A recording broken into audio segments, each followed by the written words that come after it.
लाल किताब के अनुसार किसको पूजा नहीं करनी चाहिए और किस प्रकार से करनी चाहिए, हम इन बारे में बात करेंगे। किताब का नाम आपने ज़रूर सुना होगा, बहुत ही मानी हुई किताब है और इसमें जीवन से जुड़े हुए जो भी हमारे परेशानी होती है उन सब का समाधान इसमें लिखा हुआ है।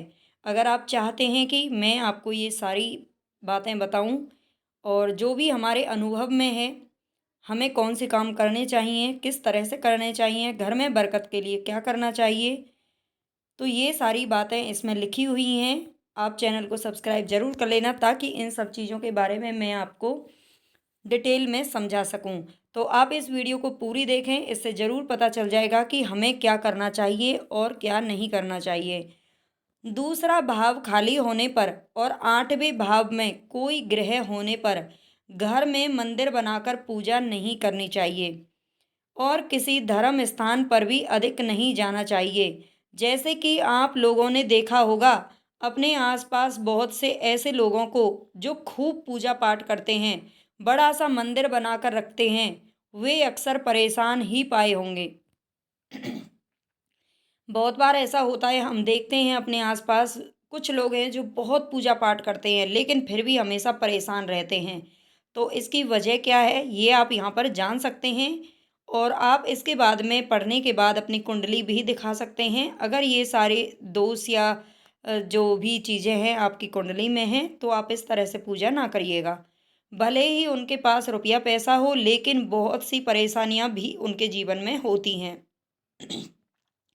यदि दूसरा भाव, दूसरे नंबर पे हम बात करते हैं, यदि दूसरा भाव खाली हो और आठवें भाव में सूर्य हो, तब यदि व्यक्ति धर्म स्थान जाकर अधिक पूजा करेगा तो उसे बच्चे का सुख प्राप्त नहीं होगा और सूर्य ग्रह से जो वस्तुएं उन्हें प्राप्त होती हैं उनका भी नुकसान हो जाएगा, जैसे लड़के और शिक्षा का।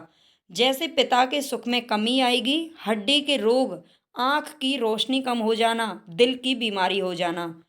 बहुत सी बात ऐसी होती हैं कि हमें पता ही नहीं होता। ज्योतिष विज्ञान ऐसी चीज़ है जिसके बारे में हम पूरी तरह से नहीं जानते हैं और कोई भी अगर बीमारी या कुछ भी होता है तो हम उसकी वजह ही समझ नहीं पाते हैं। लेकिन कहीं ना कहीं ज्योतिष में और लाल किताब के अनुसार ये सारे उपाय बताए गए हैं कि किस बीमारी में हमें क्या करना चाहिए और किस तरह के तरीके से हम उससे निपट सकते हैं। यदि दूसरा भाव, तीसरे नंबर पे हम बात करते हैं, यदि दूसरा भाव खाली होगा और आठवें भाव में चंद्र ग्रह होगा, तब यदि व्यक्ति धर्म स्थान यानी कि अपने मंदिर मस्जिद में ज़्यादा जाकर अधिक पूजा करेगा तो चंद्र की वस्तुओं का नुकसान होगा। जैसे माता, दादी, सास, ताई, नानी के सुख में कमी आएगी, इससे रुपए पैसे में कमी आएगी, छाती यानी कि फेफड़ों से संबंधित और कफ से संबंधित रोग उसको हो सकते हैं। आगे चलते हैं, यदि दूसरा भाव खाली होगा और आठवें भाव में मंगल ग्रह होगा, तब यदि व्यक्ति धर्म स्थान पर जाकर अधिक पूजा करेगा तो मंगल की वस्तुओं का नुकसान होगा। अब मंगल ग्रह से जुड़ी हुई वस्तुएं कौन सी होती हैं?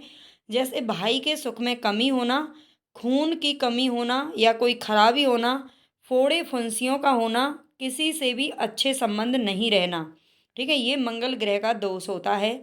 यदि दूसरा भाव खाली हो और आठवें भाव में बुध ग्रह हो, तब यदि व्यक्ति धर्म स्थान जाकर अधिक पूजा करेगा तो बुध की वस्तुओं का नुकसान होगा। अब बुध ग्रह से संबंधित कौन सी वस्तुएं होती हैं? जैसे व्यापार का बिल्कुल खत्म हो जाना, बहन के सुख में कमी होना, मौसी बुआ साली के सुख में कमी होना और आंतों से संबंधित बीमारी हो जाना।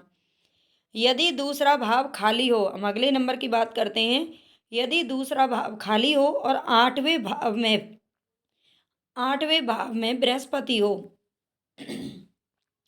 आठवें भाव में अगर बृहस्पति ग्रह हो, तब यदि व्यक्ति धर्म स्थान पर जाकर अधिक पूजा करेगा तो बृहस्पति की वस्तुओं का नुकसान होगा।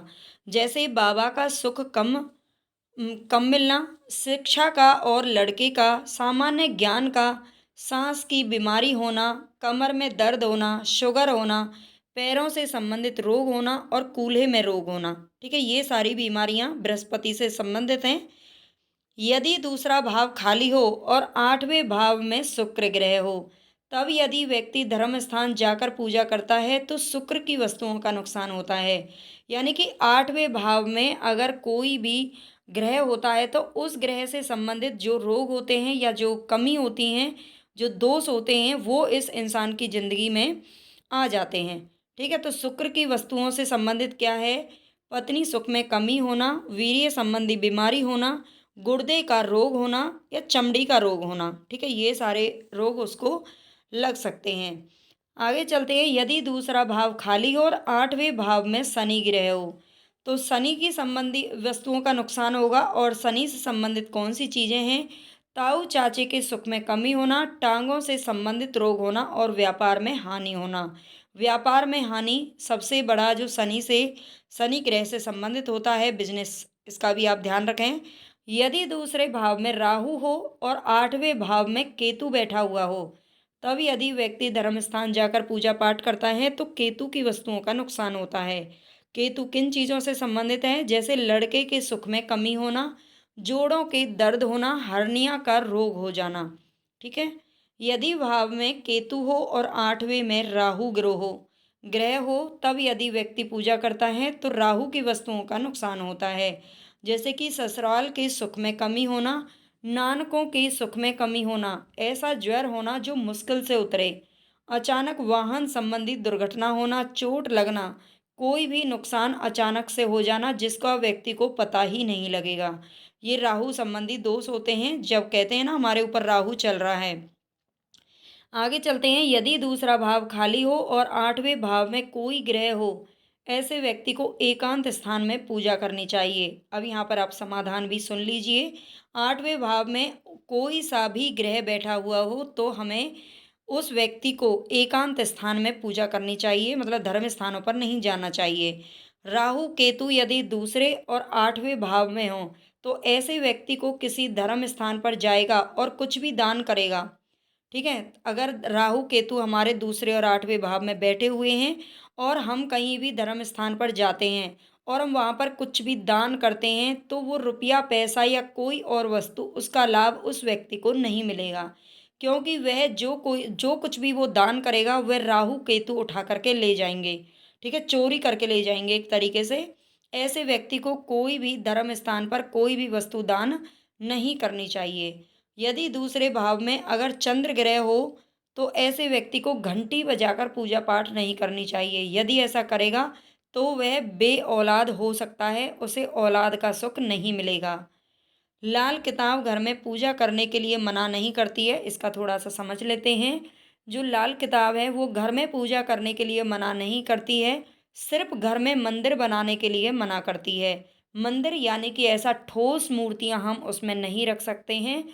देखते हैं आगे क्या लिखा हुआ है। घर में मंदिर बड़ी बड़ी और ठोस मूर्तियां लगाकर मंदिर नहीं बनाना चाहिए। आपने प्राचीन बातें सुनी होंगी कि मंदिर गांव या शहर की सरहद पर होता था, है ना, गांव या शहर से थोड़ा बाहर होता था। मंदिर के आजू बाजू कोई रिहायशी मकान भी नहीं होते थे। जहाँ पर पब्लिक रहती थी वहाँ पर मंदिर नहीं होते थे, है ना। हमने बहुत सारी फिल्मों में या फिर बहुत सारी जगहों पर देखा है, या अभी भी आप देख सकते हैं हमारे गांव शहरों के बाहर आपको मंदिर जरूर मिलता है ना। जो प्राचीन मंदिर है वो अब भी कहीं ना कहीं वहाँ पर बने हुए हैं। किसी औरत को रजोवृत्ति के दिनों में किसी धर्म स्थान पर जाना मना है। लाल किताब के अनुसार किसी भी औरत को मंदिर में जाना मना होता है अपने मासिक धर्म के समय। जब घर में आप मंदिर बनाएंगे तब रजोवृत्ति के दिनों में पत्नी, माँ और बेटी को कहाँ पर भेजेंगे? मंदिर घर में पवित्र नहीं रख सकते आप। मंदिर कभी भी बंद नहीं होते। जब भी आप कभी कहीं 8-10 दिनों के लिए पूरे परिवार सहित कहीं घूमने फिरने जाते हैं तो घर के मंदिर का क्या होगा, या किसी और कारण आप घर के मंदिर का ध्यान ना रख पाए तो आप मंदिर का अपमान करेंगे और जिन देवी देवताओं को आपने मंदिर में स्थापित किया है उनका भी अपमान होगा। इसलिए घर में मंदिर नहीं बनाना चाहिए। आगे लाल किताब के अनुसार पूजा घर में कर सकते हैं आप किसी भी इष्ट देव की कागज की फोटो लगाकर। कागज की फोटो लगाकर यानी कि कागज की फोटो लगाकर और उस पर जो फ्रेम चढ़े होते हैं शीशा के, उसकी ही हमें पूजा करनी चाहिए। कागज की फोटो का कोई वहम नहीं है। अक्सर देखा जाता है कि लोग कई देवी देवताओं की एक साथ पूजा करते हैं। कई देवी देवताओं की एक साथ पूजा करते हैं। भोले जी को भी पूजते हैं, कृष्ण जी को भी पूजते हैं, राधा रानी को भी पूजते हैं, विष्णु जी की भी फोटो रखते हैं ना। सब हमारे मंदिर में आपने देखा होगा, बहुत सारे जो देवी देवता होते हैं वो सब मिल जाते हैं, है ना। हम सभी रखते हैं और सारी जिंदगी फिर क्या होते हैं, दुखी रहते हैं। वे ऐसा करके हर देवी देवता का एक दूसरे से टकराव करवा देते हैं। कुंडली में 9वें भाव या 5वें भाव में जो ग्रह हो, उसी भाव के इष्ट की पूजा पाठ करनी चाहिए। यहाँ पर आप अच्छे से इसको देख सकते हैं, क्या कह रहा है। कुंडली में 9वें भाव या 5वें भाव में जो ग्रह हो, ठीक है, उसी भाव के इष्ट की पूजा करनी चाहिए। जैसे सूर्य सूर्य हो तो विष्णु जी महाराज की पूजा करें, चंद्र हो तो शिव जी महाराज की पूजा करें, मंगल हो तो हनुमान जी की पूजा करें, बुध हो तो दुर्गा माता की पूजा करनी चाहिए, बृहस्पति हो तो ब्रह्मा जी की पूजा कर सकते हैं, राहु हो, अगर 5वें भाव में आपके में राहु हो तो सरस्वती देवी की पूजा करें, और केतु हो तो गणेश जी की पूजा करनी चाहिए। इसके अनुसार पूजन का चुनाव करना चाहिए। यदि किसी की कुंडली का 9वां और 5वां भाव दोनों ही खाली हों तो उस भाव में जो राशियां हों उनके स्वामी के ग्रह की पूजा करनी चाहिए। ठीक है, तो यहाँ पर आपको आइए समझ में आ गया होगा लाल किताब क्या कहती है। अगर आपको इस तरह की जानकारी, सनातन धर्म से जुड़ी हुई जानकारी या कथा कहानियाँ पढ़ना पसंद है तो आप इस चैनल से ज़रूर जुड़ें। सब्सक्राइब करें चैनल को और लाइक कर दीजिए। वीडियो को सब्सक्राइब करें और शेयर कर दीजिए।